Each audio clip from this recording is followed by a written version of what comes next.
Assalamualaikum warahmatullahi wabarakatuh. Kembali lagi di channel Berita Mistis. Untuk kisah kali ini masih melanjutkan dari kisah yang sebelumnya, yaitu sebuah kisah yang berjudul Bumi Perkemahan Nenek Bongkok untuk bagian yang kedua.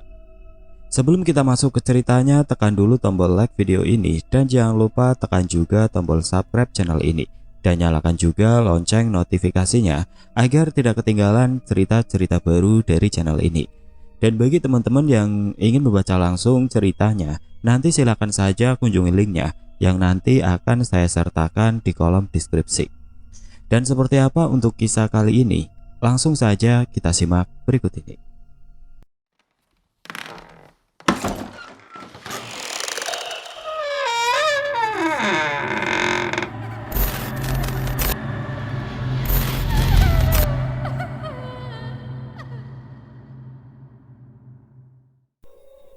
Hiking lingkungan akan dilakukan pada jam 8 pagi. Masing-masing tenda harus ditinggali oleh 2 orang. Sehingga pada pagi itu, Nurul pun memutuskan untuk tinggal bersama Reni, teman satu regunya. Karena Nurul merasa kurang enak badan. Anak-anak pun berbaris sesuai sekolahan mereka. Ketika itu Rama yang dari tadi sibuk mencari di mana Nurul, menanyakannya dengan Putri. Put, Nurul nggak ikut? Enggak, katanya lagi nggak enak badan. Rama hanya mengangguk karena wajar saja jika Nurul gak enak badan. Apalagi ini kemah pertamanya, juga dia seorang wanita. Sudah pasti fisik serta suhu tubuhnya belum bisa menerima dengan baik. Lalu kemudian Dika menceletuk dari belakang. Yah, gak bisa lihat Nurul merayap di lumpur dong. Sambil tertawa kecil, lalu ditepuk sama Dimas yang ada di sampingnya. Terasi udang, pikiranmu itu menodai telingaku. Lalu anak laki-laki semua tertawa kecil sambil menutup mulut. Kemudian perjalanan pun dimulai. Pos demi pos mereka lewati. Berbagai macam rintangan yang sengaja dibuat kakak pembina sudah mereka lalui. Sampai ketika melewati danau biru untuk menuju pos terakhir. Ketika menunggu regu dari sekolah lain menyelesaikan tantangan terakhir, mereka duduk di jalan tepat di samping danau itu. Rama, Dimas, dan Dika memandang danau itu begitu terpesona karena pemandangannya yang indah serta cahaya matahari memantul dari danau tersebut membuatnya semakin indah. Rama ingin sekali mengambil gambar di danau itu, namun sayang HP-nya tertinggal di tenda dan memang tidak boleh membawa HP semasa kegiatan hiking. Waktu itu HP Nokia X2 udah bisa foto-foto dan hasilnya lumayan bagus. Rama memandang Dimas di belakang, ternyata sama. Dimas terpesona dengan indahnya danau tersebut. Bahkan Dika yang awalnya takut berniat ingin berfoto di danau itu. Karena memang Dika ini termasuk aktif di sosmed. Hingga giliran regu sekolah mereka lagi yang menuju pos terakhir, lalu selesai kegiatan hiking tersebut. Ketika menuju pulang untuk membersihkan badan, Rama menghampiri Dimas dan Dika. Indah ya pemandangan di danau tadi. Aku merasa belum puas kalau belum mandi di situ. Iya sama. Sore ini ada kegiatan gak ya? Kalau nggak ada, kita ke situ gimana? Jangan sore ini, kata Riko. Sore ini akan mengadakan lomba sandi morse. Gimana kalau besok jam 9? Kan kosong tuh. Rama dan Dimas keheranan melihat Dika yang juga antusias ingin ke sana. Tumben kamu mau ikutan, Dik. Kemarin kan kamu takut. Ledek Rama diiringi tawa bersama Dimas. Aku mau foto-foto di situ, lalu upload ke FB. Pasti banyak yang like. Ah, dasar anak sosmed. Dan Dimas kembali tertawa, namun Dika juga ikut tertawa karena melihat Dimas yang tertawa seperti orang gila. Sesudah membersihkan diri, kegiatan sore itu pun berjalan lancar. Lalu malam pun tiba, namun malam kali ini terasa begitu dingin dengan langit gelap tanpa bintang. Ketika Dimas, Rama, dan Dika melakukan rutinitas seperti biasanya, namun tidak dengan Nurul. Seharian ini dia hanya berbaring di tenda ditemani Reni. Bahkan ketika Putri datang pada siang itu selepas kegiatan hiking, Nurul masih merasa sakit di bagian kepala.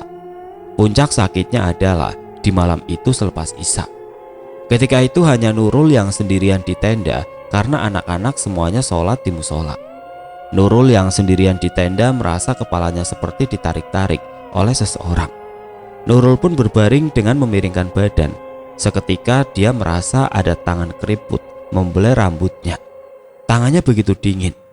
Lantas, ketika Nurul berbalik untuk melihat siapa yang di belakangnya, ternyata nenek bongkok dengan mata hitam serta gusi yang dipenuhi belatung menyeringai ke arahnya.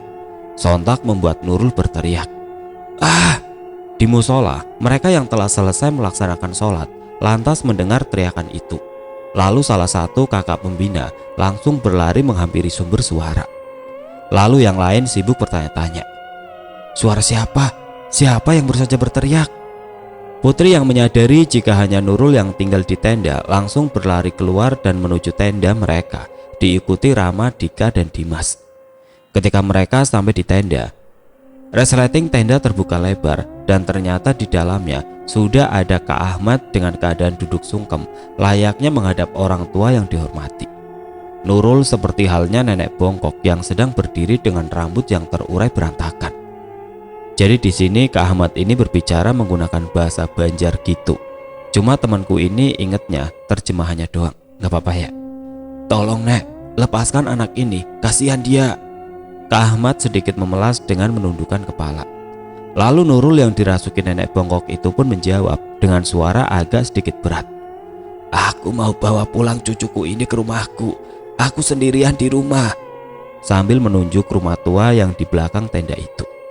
"Jangan Nek, anak ini punya orang tua dan orang tuanya sangat menyayangi anak ini.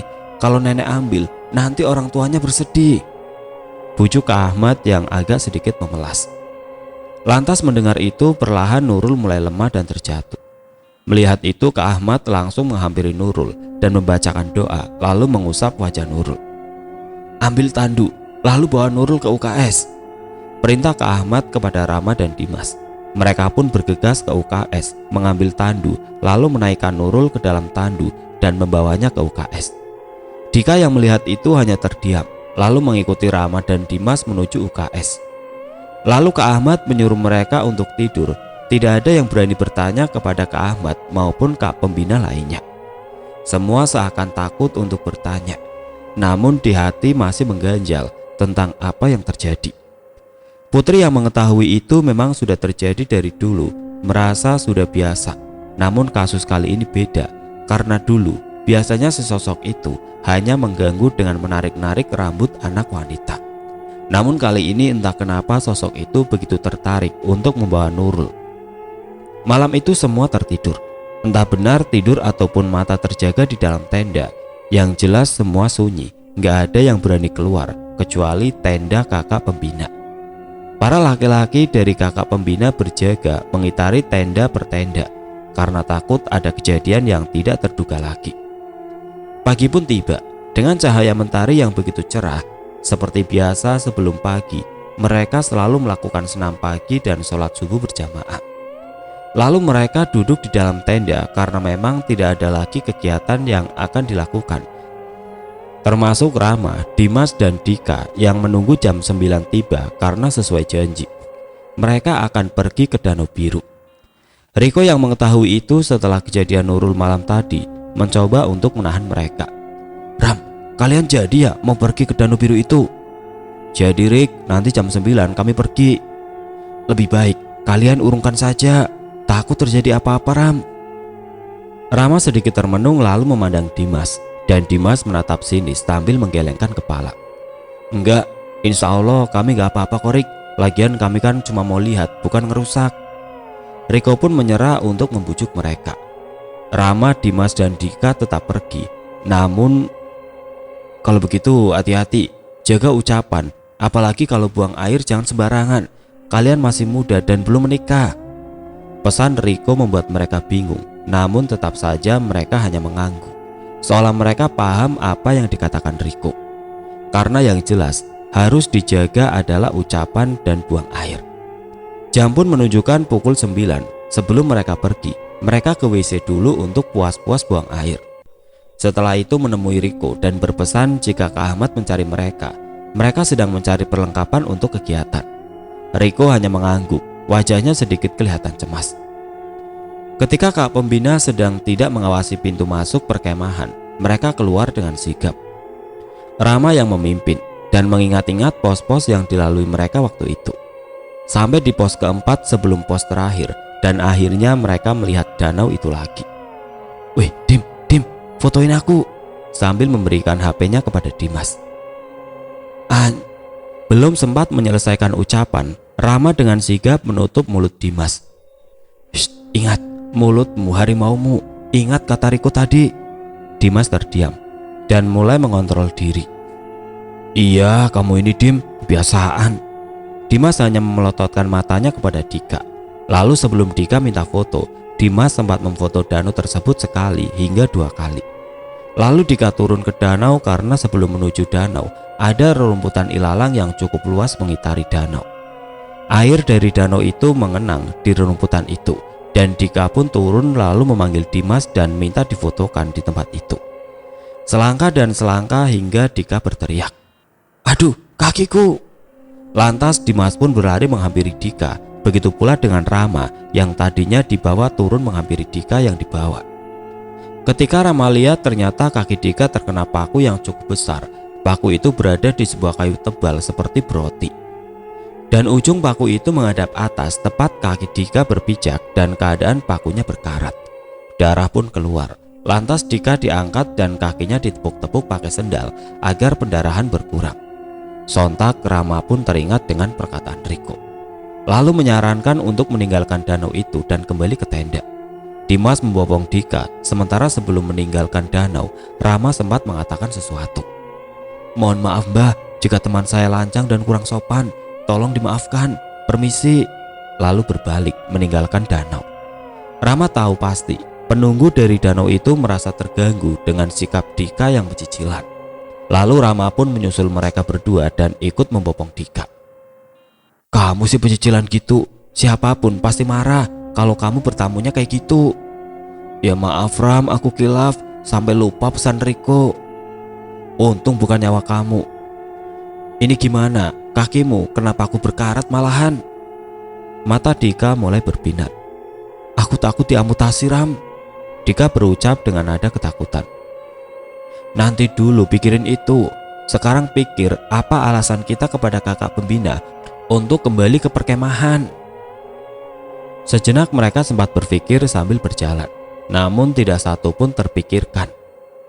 "Kayaknya kita terpaksa menemui Kak Ahmad dan mengatakan sejujurnya." Sontak Dimas dan Dika terkejut. "Jangan gila kamu Ram. Kamu mau kita dilaporkan dengan guru pramuka lalu diproses oleh guru BK?" "Enggak, aku tahu Kak Ahmad menghargai tipe orang jujur, makanya lebih baik jujur daripada berbohong. Lalu kakak pembina lain tahu dan tersebar di semua sekolah yang ada. Lebih parah lagi kan?" Dimas dan Dika menimbang-nimbang perkataan Rama lalu sepakat. Sebelum memasuki gerbang masuk, Rama terlebih dahulu mengintai apakah ada kakak pembina yang sedang berjaga. Sementara Dimas dan Dika menunggu agak jauh dari gerbang. Setelah dirasa aman, Rama lalu masuk ke dalam dan menuju tenda kakak pembina mencari Kak Ahmad. Ternyata Kak Ahmad tidak berada di tenda, lalu dicarinya lagi di tempat lain. Dan ternyata Kak Ahmad berada di UKS untuk menjaga Nurul di luar ruangan. Sementara di dalam, Kak Devi tengah duduk di samping Nurul yang terbaring. Rama pun segera menghampiri Kak Ahmad. "Kak Ahmad, ada yang mau saya bicarakan." Kak Ahmad hanya diam dan mendongakkan kepala, seolah ia mau mendengarkan yang dikatakan oleh Rama. Setelah dilihat sekeliling tidak ada kakak pembina lain selain Kak Ahmad, Rama pun menceritakan apa yang telah mereka lakukan dan menceritakan perihal kaki Dika yang terluka. Ketika mendengar itu, Kak Ahmad langsung bergegas keluar dan menuju gerbang mencari Dika dan Dimas yang menunggu di luar perkemahan di sana. Ketika melihat Kak Ahmad datang, wajah Dimas dan Dika begitu pucat karena takut dihukum. "Bawa teman kamu ke UKS cepat sebelum karat bekas paku itu tidak bisa dibuang," perintah Kak Ahmad pada Dimas. Lantas Dimas hanya menganggukkan kepala dan segera membopong Dika dibantu oleh Kak Ahmad. Sesampainya di pintu gerbang ada Kak pembina lain yang sedang berjaga. "Tolong jangan katakan apa-apa kepada ketua pembina. Jika di UKS nanti ada yang bertanya, bilang saja terluka saat mencari kayu bakar untuk memasak," pinta Kak Ahmad kepada kakak pembina yang berjaga tersebut. Lantas mereka hanya mengangguk dan membiarkan mereka lewat. Sesampai di UKS, Dika langsung mendapat pertolongan pertama, dan sialnya, karat yang berada di kakinya itu tidak bisa lagi terobati. Lantas Dika terpaksa dilarikan ke rumah sakit karena jaraknya cukup jauh. Kak Ahmad pun meminta izin kepada ketua pembina untuk menelpon pihak rumah sakit agar mobil ambulan menjemput Dika. Ketika meminta izin, Kak Ahmad dimarahi sama ketua dengan alasan tidak bisa menjaga anak didik. Kak Ahmad hanya terdiam. Ambulan pun tiba. Dika pun dinaikkan ke ambulan dan pihak keluarga Dika sudah dikonfirmasi jika Dika dipulangkan karena keadaan kakinya yang cukup parah. Rama dan Dimas sangat merasa bersalah, terlebih kepada Kak Ahmad. Lalu mereka menghampiri Kak Ahmad dan berniat ingin meminta maaf. "Kak, kami minta maaf ya udah nyusahin kakak. Malam ini saya tunggu di tenda kalian." Rama dan Dimas terkejut. Setelah mengatakan itu, Kak Ahmad langsung pergi meninggalkan mereka. Dimas dan Rama pun kembali ke tenda. Tanpa sadar ternyata HP Dika masih ada di kantong celana Dimas. Sesampainya di tenda, ketika ingin melepaskan celana dan menggantinya, HP-nya terjatuh dan membuat Dimas sadar. "Lah, HP-nya Dika ke bawah aku, Ram. Gimana nih?" "Dari tadi kok kamu baru ingat?" "Ya mana aku tahu, apa kita ke rumah sakit?" "Kalau deket sih enak, Dim. Tempatnya jauh. Pulang dari sini aja, kita ke rumah sakit." "Oke deh kalau gitu." Lalu ketika Dimas ingin memasukkan HP itu ke dalam tasnya, Dimas sempat memeriksa galeri untuk melihat-lihat foto mereka siang tadi. Sontak Dimas terkejut dan terhenti di satu foto. Ya, itu foto Dika yang sedang berada di danau dan melihat kepala tengkorak yang ingin menghampiri Dika. Lalu digeser lagi foto itu, karena waktu itu Dimas mengambil gambar berkali-kali dengan pose Dika yang sama. Semakin digeser, kepala tengkorak itu semakin menuju ke bawah. Ya, arah kaki Dika dan hilang. Dimas yang melihat itu lantas langsung memberitahu Rama. Sama halnya dengan Dimas, Rama beranggapan bahwa luka di kaki Dika bukan disebabkan karena hal biasa. "Malam nanti kita kasih tahu Kak Ahmad." Dimas mengangguk dan langsung menyimpan HP Dika. Malam pun tiba, tepat setelah Isya Kak Ahmad datang ke tenda mereka. Ketika itu anak-anak yang lain pun disuruh tidur lebih dulu. Lalu Kak Ahmad menyuruh Eko membentang tikar tepat di belakang tenda dan mulai membuat api unggun kecil untuk membuat asap agar nyamuk berkurang. Dan mereka pun duduk diikuti Riko. Saat itu Rama memulai percakapan dan mengulang meminta maaf kepada Kak Ahmad. "Saya sangat menyesal, Kak. Saya mewakili Dimas dan Dika minta maaf kepada kakak karena sudah bertindak bodoh." "Kakak tidak marah, hanya saja tindakan kalian hampir mencelakai diri kalian sendiri. Karena sebelum kalian, teman-teman Riko waktu itu sempat ingin ke sana. Namun karena mereka ketahuan sama kakak pembina, mereka ditahan untuk pergi." Riko terdiam sambil mengingat kejadian 1 tahun yang lalu, di mana dia mulai menjadi pendiam karena dicap temannya waktu itu sebagai mulut ember. Waktu itu, Riko lah yang memberitahu jika teman-temannya ingin menuju danau itu, dan kakak langsung menahan mereka. Lalu mereka dipulangkan dengan ketua pembina, dicap gagal dalam kegiatan pramuka ini. Karena itulah, ketika kalian bertiga pergi, aku tidak bisa lagi mengadukan kalian ke Kak Ahmad. Aku tidak mau lagi dijauhi oleh teman-teman. Namun aku salah, telah membiarkan kalian pergi ke danau itu. Untuk itu, maafkan kami bertiga, Kak, dan semoga Dika sembuh. Oh ya, Kak, waktu itu saya sempat mengambil foto di danau itu. Lalu, mana coba? Lihat sini fotonya. Wajah Kak Ahmad berupa tegang, begitu pula dengan Riko. Lalu Dimas masuk ke dalam tenda, mengambil HP Dika dan kembali lagi ke belakang, lalu menunjukkan foto tersebut. Ketika melihat itu, Kak Ahmad langsung terkejut. Wajahnya terlihat sangat cemas. Dan Kak Ahmad langsung menghapus semua foto yang di danau itu dan mengembalikan HP kepada Dimas. "Besok kalian berdua harus ikut kakak ke danau itu." "Ah, ke danau itu?" Kaget Rama dan Dimas mendengar pernyataan Kak Ahmad. "Ini harus diselesaikan. Kalau tidak, kalian akan terus diikuti, terutama Dika. Takutnya nyawa dia tidak tertolong." Rama dan Dimas mengangguk menyetujuinya. Kemudian Dimas mulai membuka percakapan. "Kondisi Nurul gimana, Kak?" Alhamdulillah baik. Ternyata Nurul itu broken home ya. Broken home dari mana sih kak? Orang tua dia kan di luar negeri. Di sekolah di sini ikut nenek dia. Katanya sih dia nggak fasih gitu bahasa luar, makanya milih sekolah di sini. Kak Ahmad sedikit kasihan dan kagum dengan Nurul. Bahkan teman dekatnya saja tidak mengetahui latar belakang Nurul tersebut. Kamu dilihat kan, waktu itu Nurul kesurupan. Rama mengangguk tanpa mengalihkan pandangan kepada Kak Ahmad. Jadi waktu itu Nurul ini mau dibawa sama penghuni rumah tua itu, karena sosok itu mengetahui jika Nurul kurang kasih sayang sama orang tua. Ya karena itu orang tuanya bercerai, sehingga dia harus tinggal di rumah neneknya sekarang ini. Rama yang mendengar itu merasa terpukul sekali, karena selama ini dia melihat Nurul terasa baik-baik saja. Namun luka yang diemban lebih besar dari tawa bahagia yang biasa dia lihat dari Nurul. Hatinya kosong dan pikirannya selalu terpikir karena dia melihat ayah dan ibunya berkelahi lalu meninggalkan rumah dan tidak pernah kembali. Kalau biasanya nenek bongkok itu hanya mengganggu anak wanita yang keluar tidak berhijab dengan cara menarik rambutnya. Dan ternyata lain kasus dengan Nurul ini, disebabkan oleh itu tadi. Rama, Dimas, dan Riko hanya bisa terdiam mendengar kisah Nurul tersebut. Lantas Kak Ahmad pun menutup percakapan dengan mengatakan besok pagi-pagi sebelum subuh mereka harus ke danau itu. Dan mereka pun masuk tenda untuk segera tidur. Pukul 3 pagi Kak Ahmad pun datang ke tenda mereka lalu membangunkan Rama dan Dimas.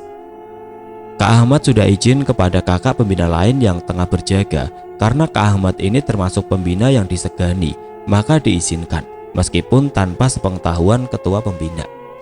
Lalu Kak Ahmad mengambil motor yang biasa digunakan untuk membeli perlengkapan keluar desa, diikuti Rama dan Dimas yang naik motor, lalu menuju danau tersebut karena danau itu berada di sebelah desa.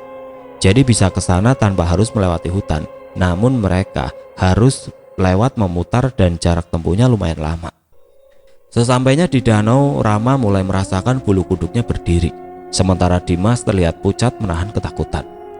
Istighfar terus di dalam hati, selalu ingat Allah dan pikiran jangan sampai kosong, pesan Kak Ahmad kepada mereka. Ikutin kakak dari belakang dan apapun yang kalian lihat, jangan sesekali kalian berbicara sebelum kakak perintahkan.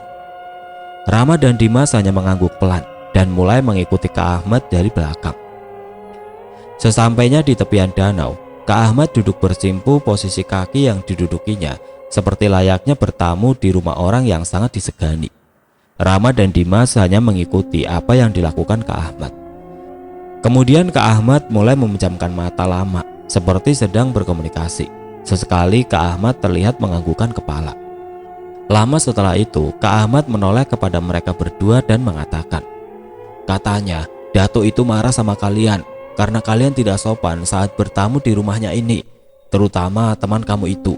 Dia berludah sembarangan sehingga salah satu penjaga rumah Datuk itu menyerang teman kamu, jelas Kak Ahmad kepada mereka. Lantas kami harus bagaimana Kak? Kalian harus minta maaf sama Datuk. Caranya gimana Kak?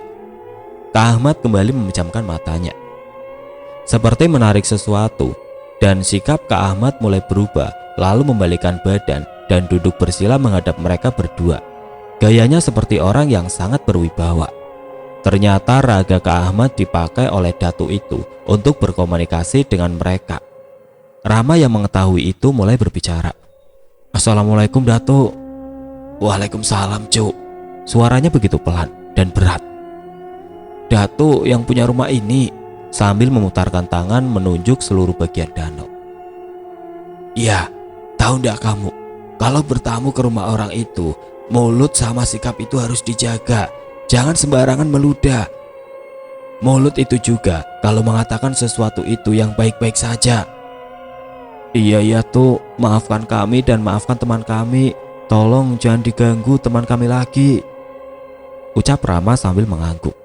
Rama memelas meminta maaf kepada raga Kak Ahmad tersebut sambil mencium tangannya diikuti oleh Dimas.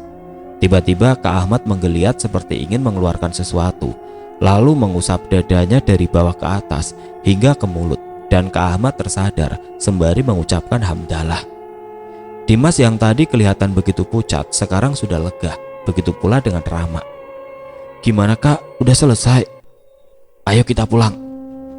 Ketika Kak Ahmad pergi, Kak Ahmad sempat menundukkan kepala untuk permisi pamit kepada Datuk, namun tidak dapat dilihat oleh Rama dan Dimas. Mereka pun pulang ke perkemahan pada pukul 5 subuh. Di jalan Kak Ahmad mengatakan jika kaki Dika bisa tertolong karena yang mengganggu sudah memaafkan, tinggal bagaimana pihak rumah sakit saja lagi yang menangani. "Jadikan ini sebagai pelajaran. Kadang kita tidak tahu apa yang tidak kita lihat bisa saja ada." Rama dan Dimas hanya mengangguk dan tidak berkata apa-apa. Sesampainya di perkemahan, mereka menjalani rutinitas seperti biasa dan pada malam harinya menyalakan api unggun. Malam pun berlalu terasa begitu cepat, tidak ada lagi hal-hal yang aneh terjadi. Pagi harinya upacara penutupan kegiatan pun dilaksanakan. Nurul yang sakit pun berangsur membaik. Lalu setelah semua selesai, mereka pun pulang kembali ke kota. Sebelum tiba di kota, Regu dari SMP Rama menuju rumah sakit untuk menjenguk Dika. Ternyata Dika harus dioperasi untuk menghilangkan karat paku tersebut. Dan operasi berjalan lancar, namun Dika belum bisa berjalan untuk beberapa bulan. Singkat cerita, mereka pun kembali masuk ke sekolah. Namun sikap Rama serta Dimas tidak seperti biasa. Mereka menjadi lebih baik setelah apa yang mereka lalui di perkemahan. 3 bulan berlalu, Dika pun kembali bersekolah dan mereka bertiga tetap bersama, namun tidak dengan sikap mereka yang dulu. Yang terpenting, pelajaran yang mereka terima adalah bersikap sopan dan menjaga tata krama ketika datang ke suatu tempat dan jangan seenaknya bertindak.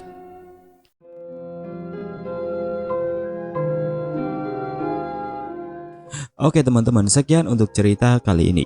Semoga apa yang sudah saya sampaikan dalam kisah ini dapat dijadikan pelajaran untuk kita semua. Dan bagi teman-teman yang baru bergabung, jangan lupa untuk like, komen, share, serta subscribe channel ini. Dan nantikan kisah-kisah horor berikutnya tetap di channel Berita Mistis. Wassalamualaikum warahmatullahi wabarakatuh.